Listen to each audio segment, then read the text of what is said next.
So hello and welcome to this week's live stream. I'll be going over a couple of questions that have come in some previous live streams and over email and stuff last week. And we'll also be continuing on our journey through M, which will be mostly focusing on MIDI. So I've got a couple of things set up. You'll notice that there's more plugs plugged in today. So I've got MIDI routing from Beebo into flat 5, and we also have USB MIDI plugged in, so we'll be able to run MIDI, and we've got a synth plugged in as well. So we've got a few things different today. I did have a question just recently that we were talking quite a lot about the new testing version of the AMP modules. The capture code for that, so you can capture yourself, that's still progressing with quite a lot of the way through getting that finished. So that's happening. So people can capture and then train the things, the models, or captures. So that's all happening. But that's going to be out hopefully this weekish. Then we've got probably the next testing version of that, so people can try importing stuff. So the thing for that is that you have to, from the NAM models you need to generate this kind of metadata, so you've got the switches and stuff, and all of that's in the right format. So it uses the normal nano models, but it's just got some extra text around it so it knows what the switches are, because the normal models don't specify anything about a kind of grouping on top. So we're also going to show some stuff about how to send control MIDI on flat 5 from Beebo. So we've got some questions about that. First, I've got a synth Moog subharmonicon plugged in, and I'm going to show what some of the amps sound like with a synth, because that was a question I got. Somebody was asking, hey, this all sounds cool, but is there anything for synth people? And I said, well, the amps are pretty cool on synths too. So,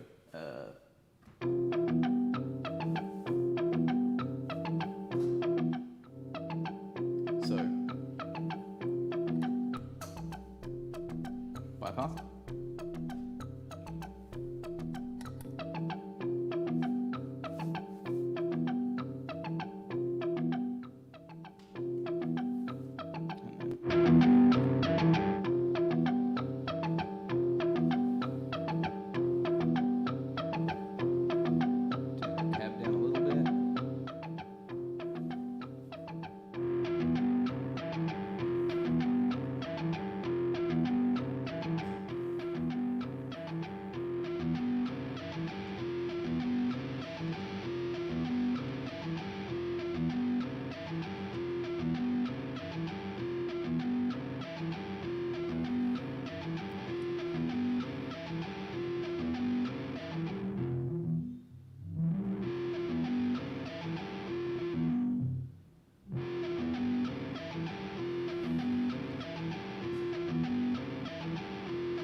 So yeah, that's just a little example of one of the amps, the diesel in that case, running through the subharmonicon running through it. So you'll notice that, yeah, you can get some pretty fun sounds out of that. Obviously there's a huge variety of sounds there, and if you've got some cleanish synth sounds, clean guitar sounds pretty good through a guitar amp. Clean synth sounds pretty cool through a guitar amp too. So definitely worth checking out, and especially for some of the more bassy sounds, some of the more like the Victory that's in there. That's quite nice on bass. I've been using that with my bass 6 a bit, and I think so the more chunky bassy sounds, which I could get a little bit of by filtering this or from the synth itself. You can definitely get some really fun, chunky-ish sounding things out of that. Definitely a lot of people, I've seen some interesting stuff of people running drums through flat 5. So, because it's fully MIDI programmable, so you can do some interesting filtering and stuff with that. So it would definitely be the same if you want to get some really interesting sounding drums. If you want to crush some hats or something like that, that's definitely something you could do with the amps as well. So there's definitely capabilities for the synth players with the amps, as demoed. And you'll notice it's very. I'll turn down this max level so I can drive a little bit harder. You'll notice it's very responsive to dynamics. So as I increase the level from the synth, you'll see. So remember to control your levels out of your synth if you want different dynamics. So I'll start with the volume right down on the synth. See, it's pretty clean there.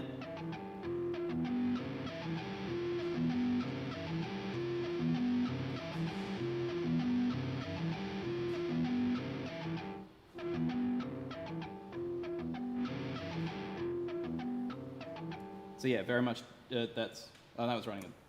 That was also running with the pedal on.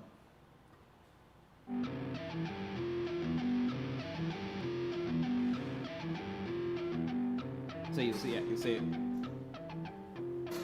cleans up with the volume knob on the synth there as well. So quite interesting. So then was the question about synths. We had a couple of questions, obviously, around controlling flat 5 with MIDI from Beebo, which actually ties in very nicely to the rest of today's thing, which is MIDI-related stuff. I've got... let's make these presets massively different. So we'll just play something through that.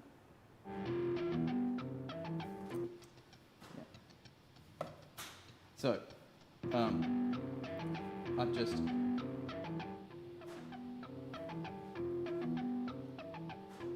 turn that. Got the synth coming through here.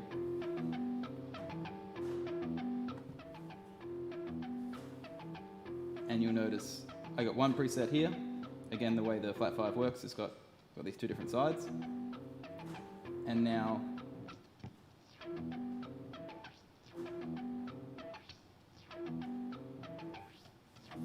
you'll see that I'm blending, and I'm doing that over MIDI. So I'm blending between the two sides.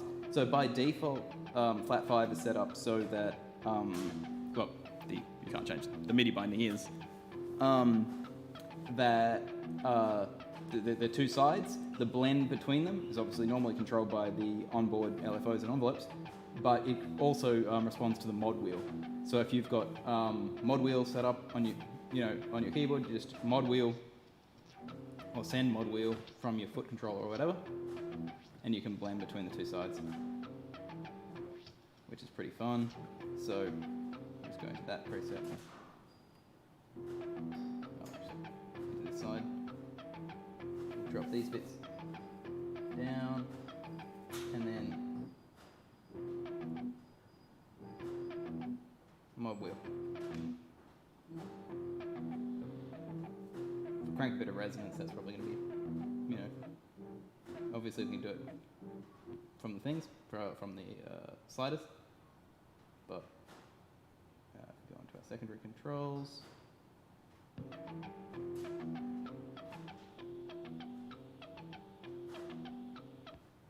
yeah, that's cool. And we've got these. So I'm letting almost no sound through there on that one. Might actually crank volume a little on that side.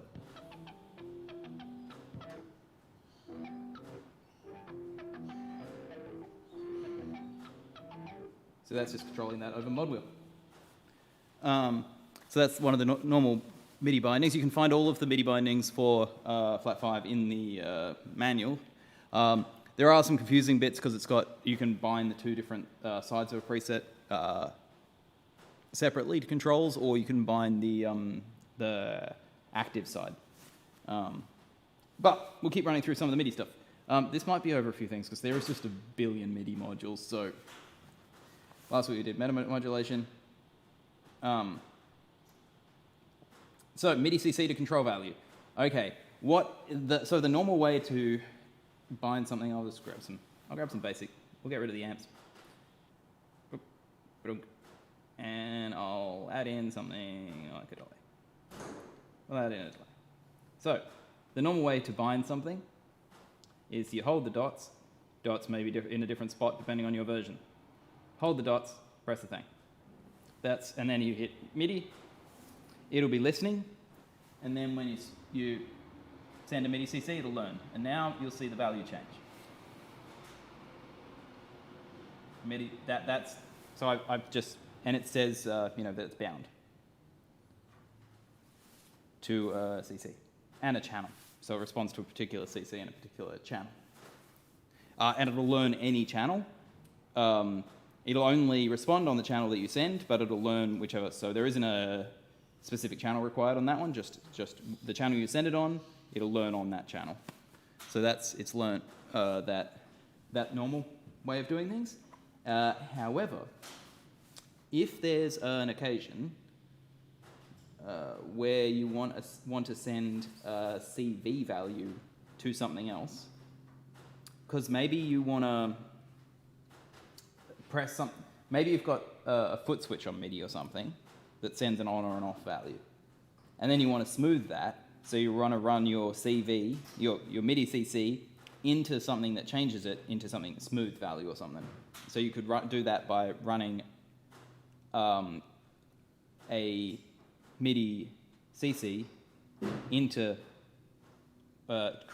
make it into a CV and then smooth that CV or do any other processing you want to the CV. There are a couple of ways to achieve that. The easiest way is you grab a sum module,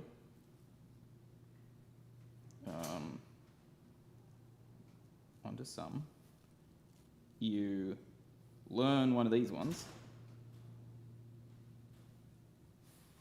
turn your knobs, and now this one will be learning that value. So as you turn this guy, you'll be sending out that CV. Obviously you can do things by shaping it by adding it to the other CV, and in this case, and you can have interesting ratios by using some of the maths modules like this. This is the easiest way to generate a CV like that. So if you're thinking, hey, I want to turn a CV, I've got something that needs a CV in, I want to do something cunning, do it that way. That's the easiest way to do that. However, we have a module that was mostly invented before we invented MIDI binding like that, which mostly you shouldn't use unless you've got some kind of specific use case, but you can. So this one takes in a Midi CC, can constrain it in a range, which you can do with any CV as well with the min and max modules. And this one, you have to tell it a CC number. And it'll generate the things. So it'll listen to a particular CC and you won't need to do learning. You should use this module never, basically. Do it the other way, use sum, or any other module that takes in a learn. The other one is there because I introduced it earlier and some patches might still need it. You shouldn't use it though, bad. Unless you're doing something, there is an occasion. Is there? Can you generate? Yeah, okay. There is an occasion for it. You can't learn internally generated MIDI. Yeah, there is an occasion for it. There's still an occasion for it. You can't learn internally generated MIDI. So if you've got some module inside that generates MIDI and you want to turn that MIDI into CV for some reason, that could be a use case for it. I don't think there's ever a case where you need that, but that could be. It's probably not. Just MIDI bind to the sum module instead. So the way to use that module is don't. But it was there because it's been around for a long time. So now we start getting into the crazy MIDI processing stuff. So these are all if you want to do something to MIDI messages. So they take in a MIDI message and they give out a MIDI message. So most of them are relatively obvious what they do. Some of them are more complicated, like the CC To Note. But the channel filter, it's pretty straightforward. So you can use this in case you want Beebo to do something to the MIDI flow that's going through it, and to use it to control the MIDI that's going particular modules or to get stuff downstream. So in settings, there is a setting for MIDI through. There is a setting for MIDI through. If you want to do something cunning with MIDI, you might want to turn that off, then route your MIDI to your filter and your MIDI out. If you want Beebo to filter MIDI that's going downstream. If you're not interested in MIDI, a lot of today's modules actually all of today's modules are MIDI focused. But you never know, there could be useful things. Before I forget, also MIDI related, we're actually going to make this menu look less terrible, but if you go into, and I've mentioned this a bunch of times, but in Setlist, you'll see I've got two presets here.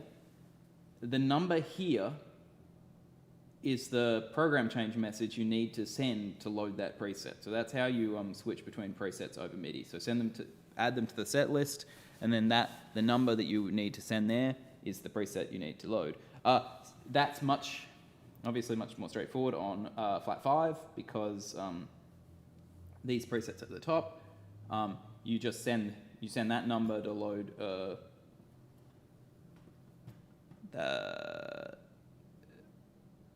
it's slightly more complicated in all truthfulness because of banks.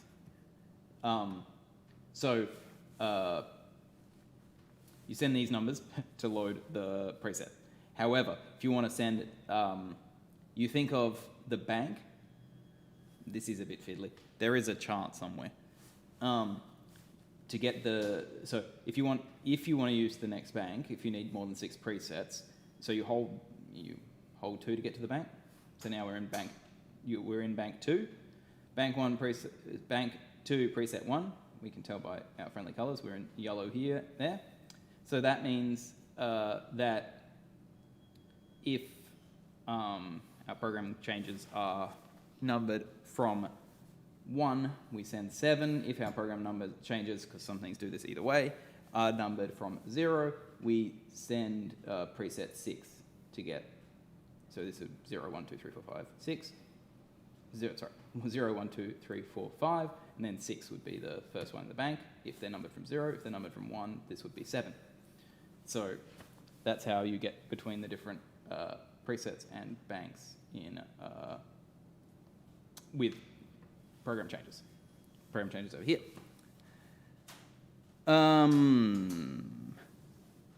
Okay, the MIDI magic continues. If any of you have questions about anything MIDI related or not MIDI related, I would of course always love to know.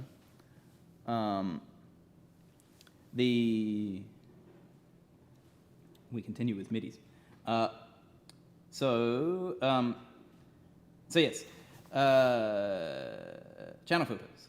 Yep, discard messages. So that will be mostly, in my opinion, probably useful if you turn off through and you're running things through.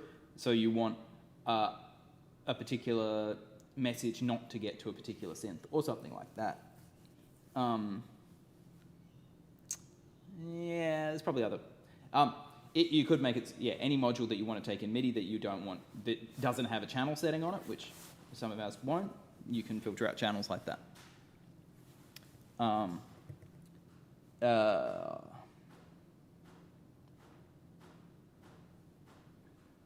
So you notice that these have yellow dots in and out. That's because they take in a CC. They take in a MIDI and put out a MIDI. They don't take in CVs. So CC To Note, you want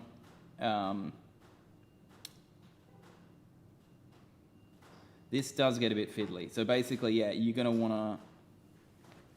This is in the off chance that you have something that generates a CC, like a knob, and you want it to use it to send a note on. There's a lot of variety of MIDI utilities here. Mostly they're useful in the case of, say, you've got a drum machine that you want to trigger off a button that only sends CC. That would be a case where you might want to use this. These parameters are all, the MIDI ones are relatively, that some of them have a bit confusing parameters about what each of the things do, and they're relatively documented in the manual, shockingly. Some of the manual is a bit brief, but mostly for these ones, because they're relatively recent, the manual is actually a little bit more detailed about how to use them. That's a use case I can think of, though, if you're running into like a drum machine from something that only sends CC. Channel filter I mentioned. Channel map is basically, yeah, this gets a bit freakish. But okay, see how all the numbers here, so currently it says 4 to 4, 5 to 5, 6 to 6, 7 to 7, etc. for all the channels that we can fit in. You'll see that, you know, channel 1 is going to channel 1. If you change these, if you change, say, channel 1 to being the value of 5, that means that anything that comes in on channel 1 gets transferred to being on channel 5. Why do you want to do this?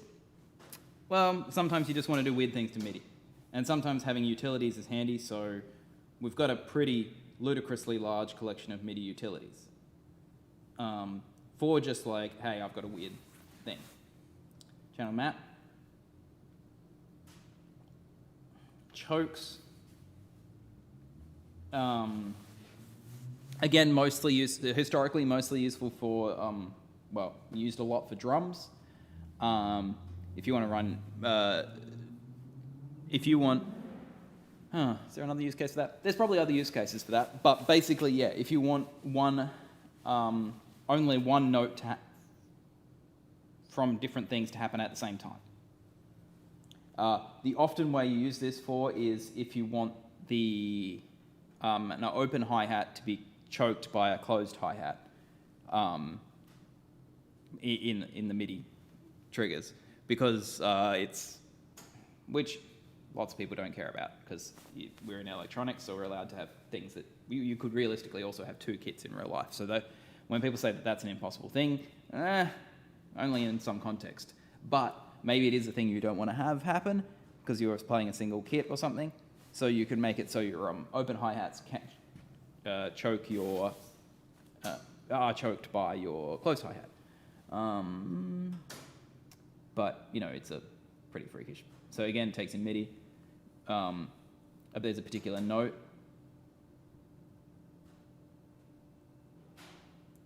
that you're going to be choking.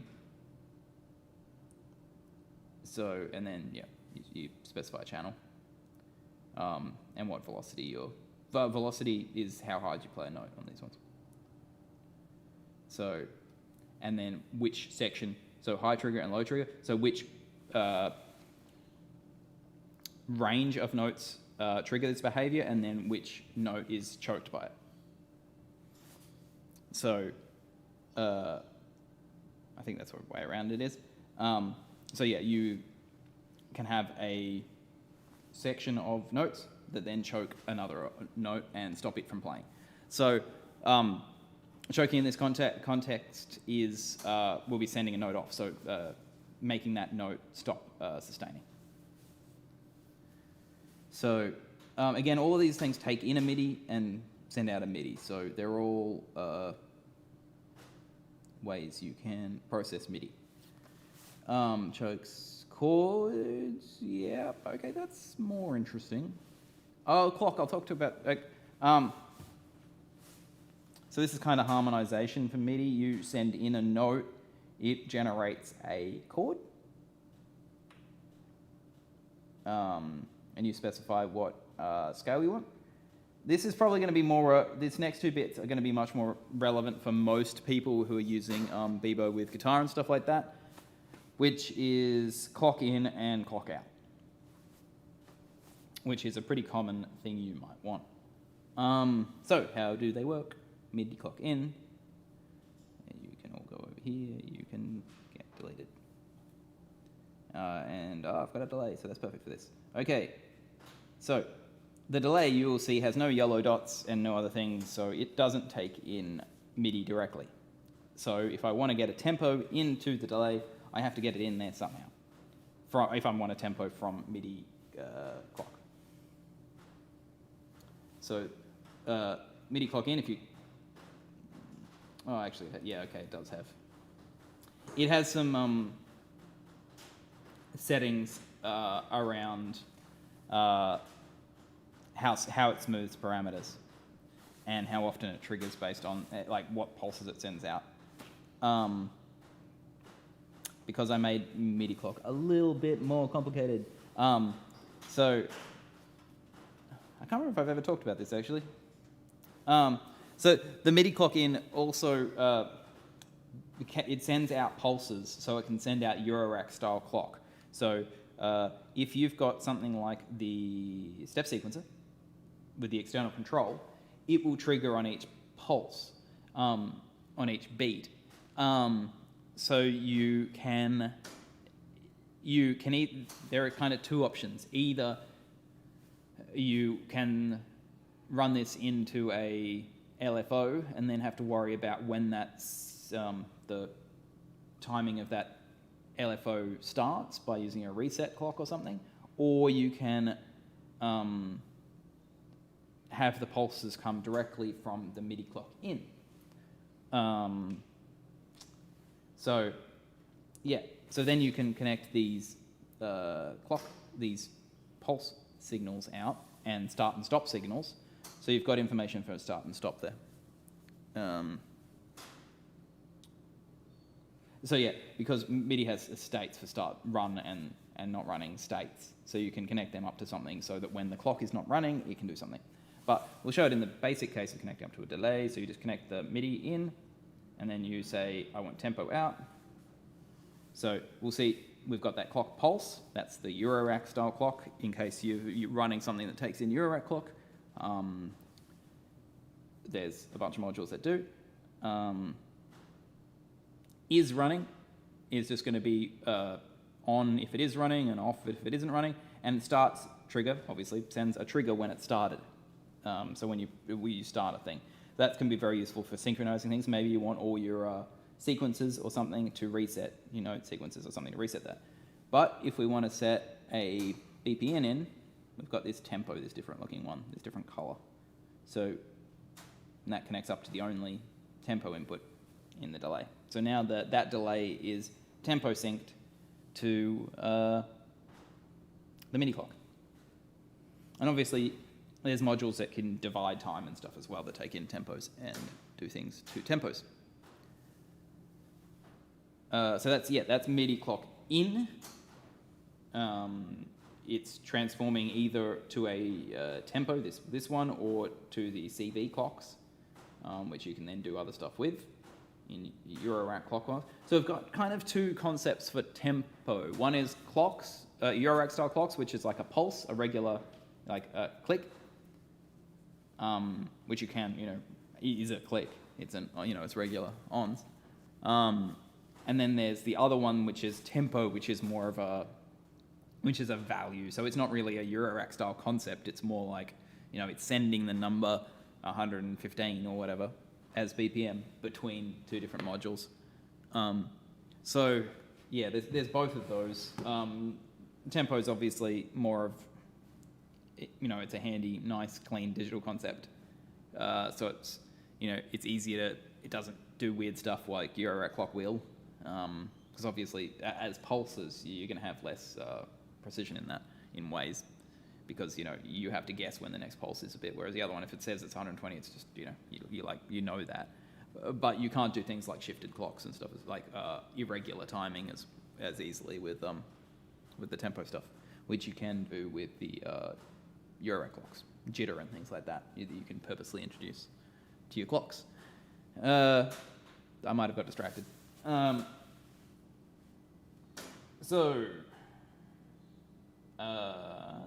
Midi Clock Out.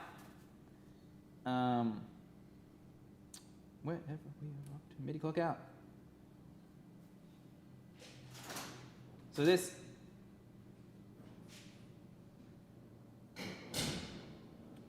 sends out MIDI clock.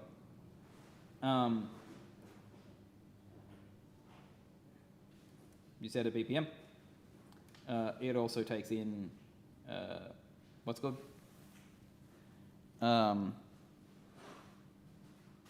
a tempo. Again, we can set that from stuff that sends out tempos. For instance, the foot switches. Foot switches can send out a tempo. So yeah, they can send out a tempo. So they're sending out a tempo into the MIDI clock out, and then you just want to connect up that to there. So it's currently 120, but if you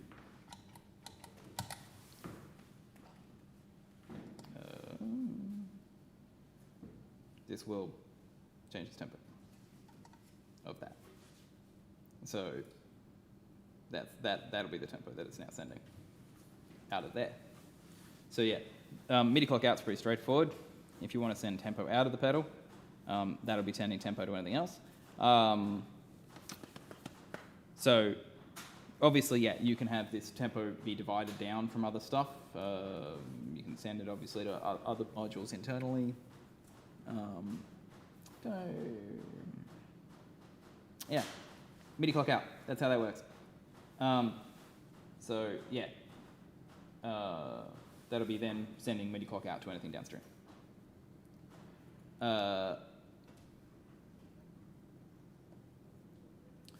Where are we up to now? MIDI clock out. All right.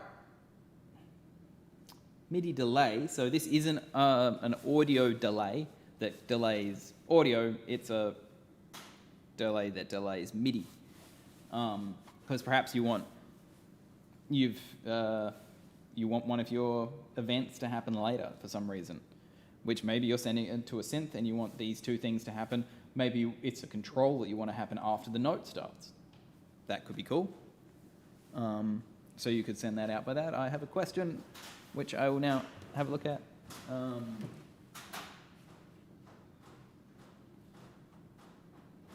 Oh, yeah. Unrelated question about Strum. I'm always happy to have questions about Strum. Does Strum have its own oscillators? No, Strum's just a controller. Strum will connect up to any of the internal ones, like it sends out CV and MIDI. So if you want it connected up to anything that takes in either of those, I can show that actually. I can show that in a bit if you want. That's MIDI related. I think. So it'll send out MIDI. It'll send out CV. So you can either connect it up to the internal synths, any of the voices in there, like the resonator is especially good with it, because it's kind of plucky. But the macro oscillator will work nicely as well, and it can send out MIDI to other stuff, like synths outside. And I think at some point we want to add a rompler, like a thing that loads samples for that, because being able to strum like harpy kind of things, like those kind of instruments and samples of them would be handy, especially because most of the stuff at the moment is monophonic. It's hard to do polyphony with lots of the current techniques, just because you know Euro rack style stuff, modular kind of style stuff. You need a ton of different oscillators and stuff to do polyphony. Where when you've got a sampler, rompler, huge polyphony is super easy. It takes no CPU and it's really really handy. So the samplers for that kind of stuff. think I need to change my camera settings at the moment because it's getting progressively brighter here. It was cold and dark earlier. Yep, that's... I can show you that at some point too. I'll just glance if there's anything... So Midi Delay...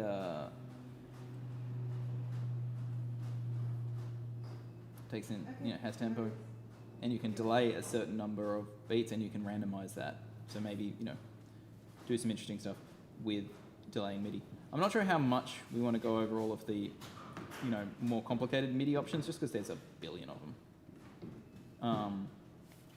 And if you want to do really weird things to MIDI, you probably can. So yeah, Midi Clock In, Midi Delay, remove duplicates.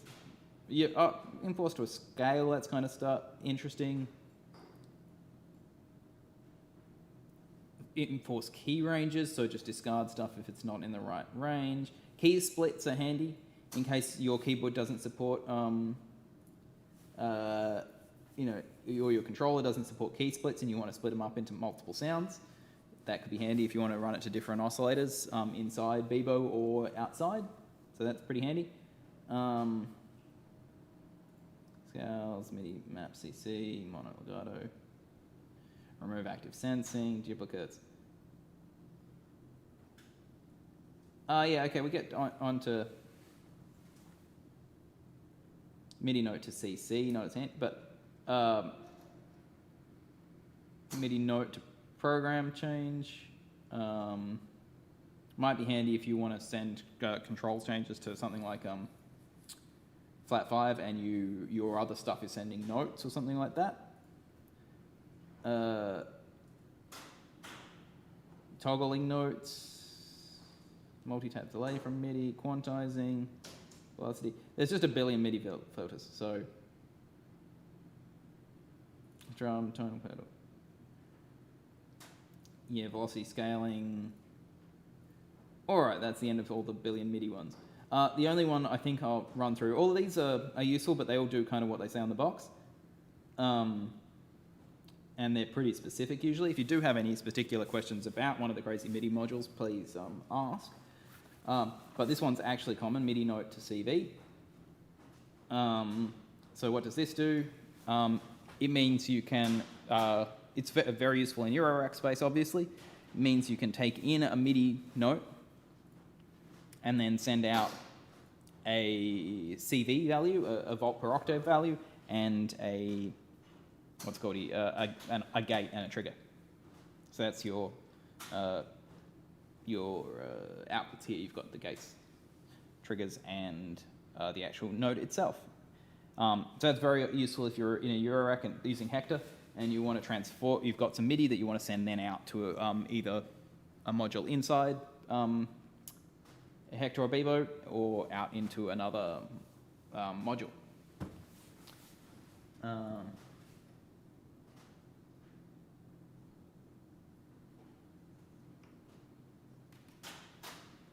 Yeah, so I can show a little example of Strum with a synth here.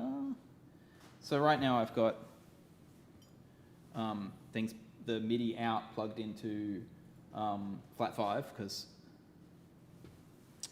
I should show another one of those too, actually. That's what I'll do. Yeah, I'll show another MIDI thing here. So let's send some MIDI to here.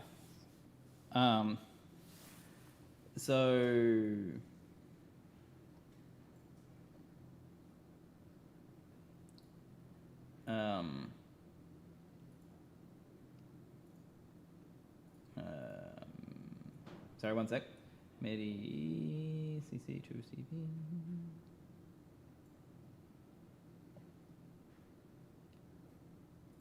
CV. One of the things we're planning is also being able to search through these with a search, because we've added that for the amps, so it's going to happen also for this area. So this is all going to kind of change to make that a little bit more navigable. So we're going to do CV to Midi CC. which is a MIDI thing that starts with C, confusingly. And we're going to grab a step sequencer. Go for the internal one. Grab that to there. Grab some notes. Then send that out. And then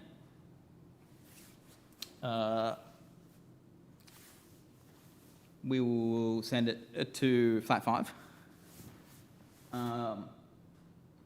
What thingy do we want to control? High pass frequency, maybe? High pass frequency. So we'll set this one to 14. Around there. I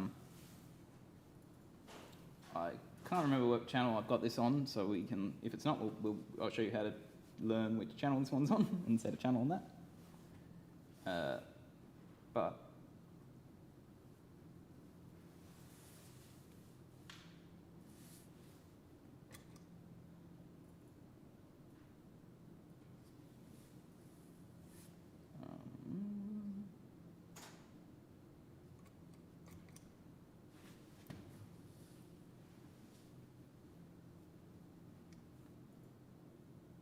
so, oh, on the camera, sorry. My bad. So I would suggest not this channel.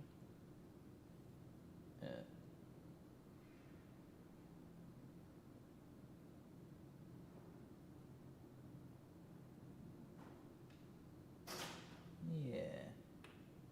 So I think we're not on channel 1.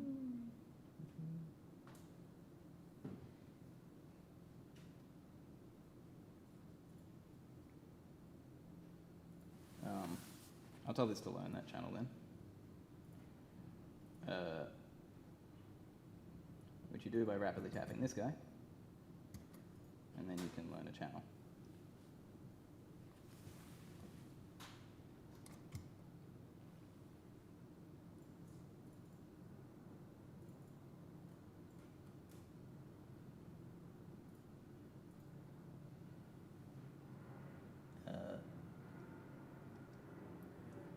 Now if we start to send these out, that's a bit more thingy.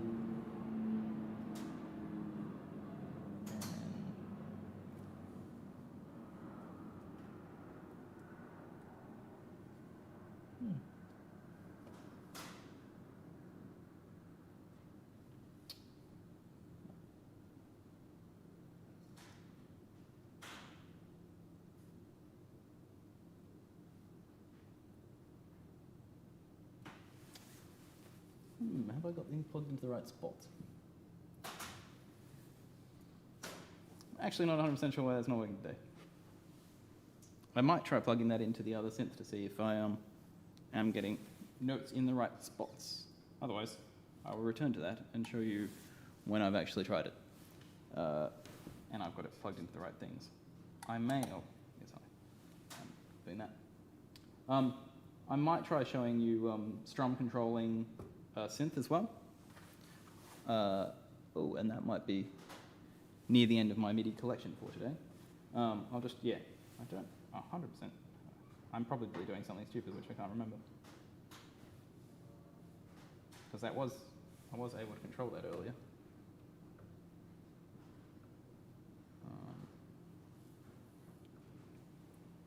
Oh yes, and I am able, okay, no. All right. Let me glance through this.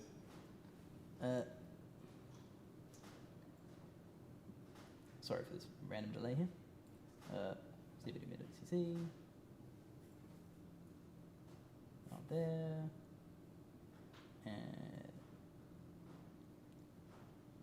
what's it called? A step sequencer. Put one of them into there. Slow it down. Okay, actually zero will be functional. CC0 is what's called mod wheel. So it will start blending between the presets.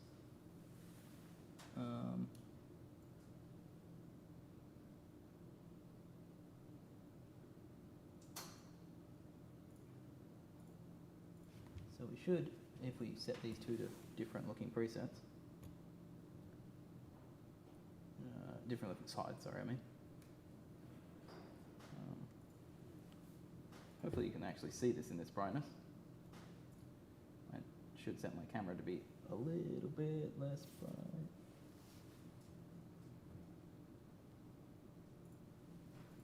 Oh. There we go. Yeah. And now we should change between them as we go.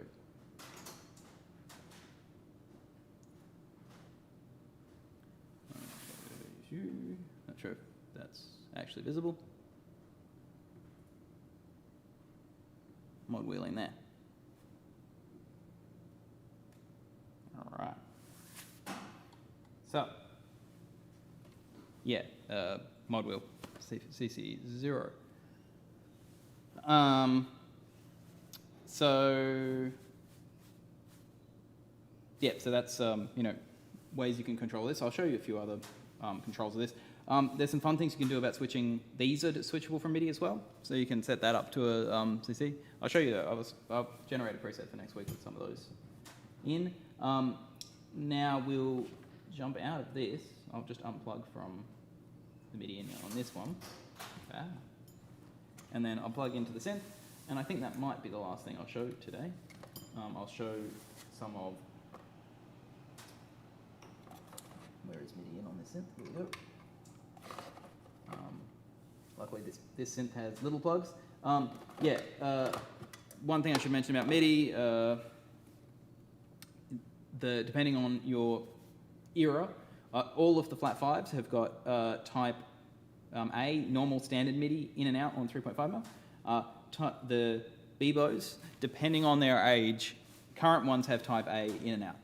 Older ones, originally I started using the Chase Bliss pinout, which is called type B. But then the MIDI Manufacturers Association actually announced a standard for 3.5mm MIDI, and so I switched to the standard. There was a little period in the middle where I bolstered up and I had type A in and type B out. I do apologize for that period. It was a stupid time.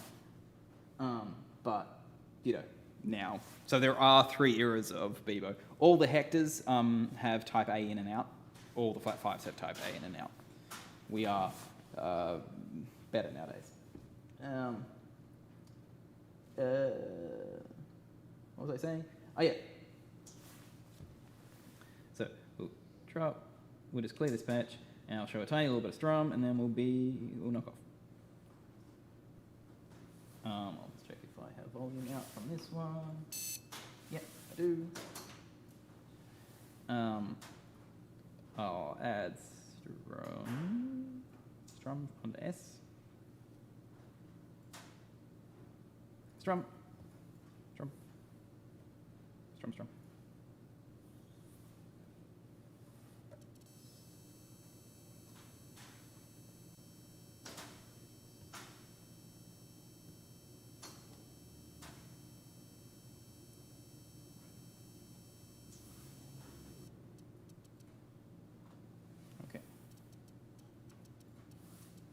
Back, turn off the sequencing. So yeah, Strum out. And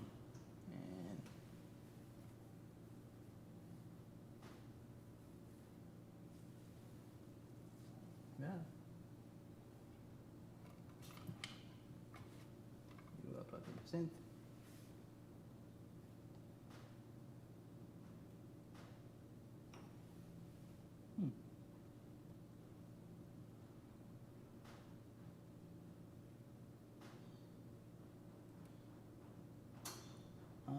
sure if I just discovered a bug with Strum, actually. Oh, there was an issue with MIDI that I was trying to work out the other day.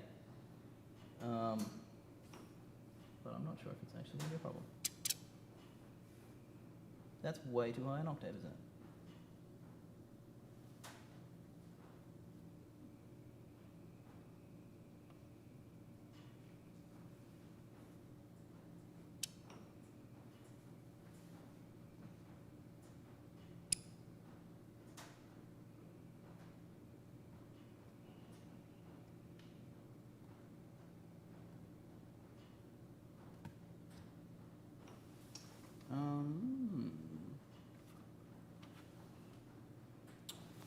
I'm not. Is the subharmonican type B in or type A in? I think it's type A. It should be type A.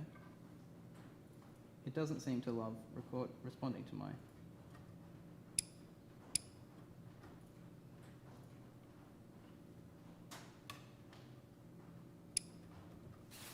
Yeah.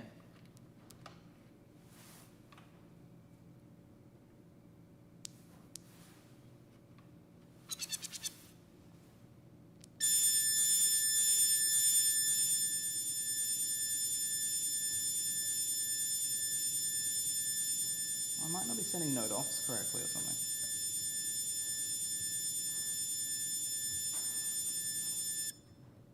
All right, that's why Strum needs still needs some testing. So if you find an issue with Strum, please tell me. The volt per octave part is working perfectly. The MIDI seems to make my subharmonican go weird.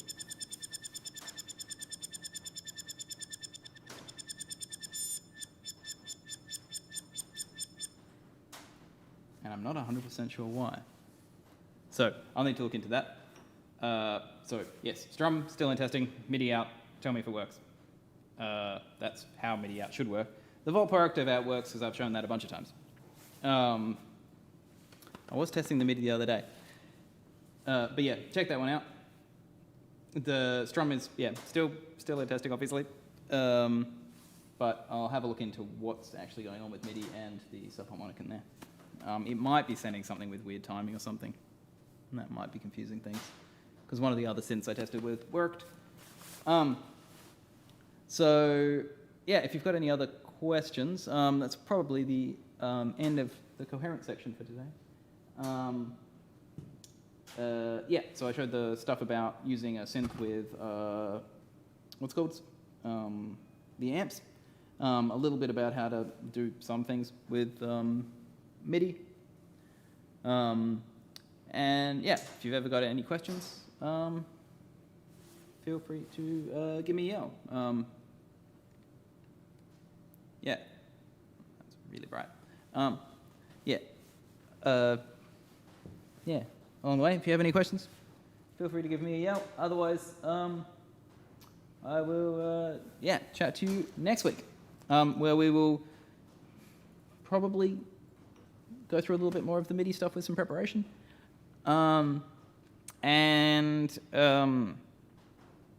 Yeah, continue on with the rest of M. And then the next few modules are all kind of like easy and straightforward and got, pretty quick to get through. So we'll be knocking through them pretty quickly. If you've got any questions with MIDI stuff, give me a yell and I'll set up a showcase for that. All right. So I will chat to you next week.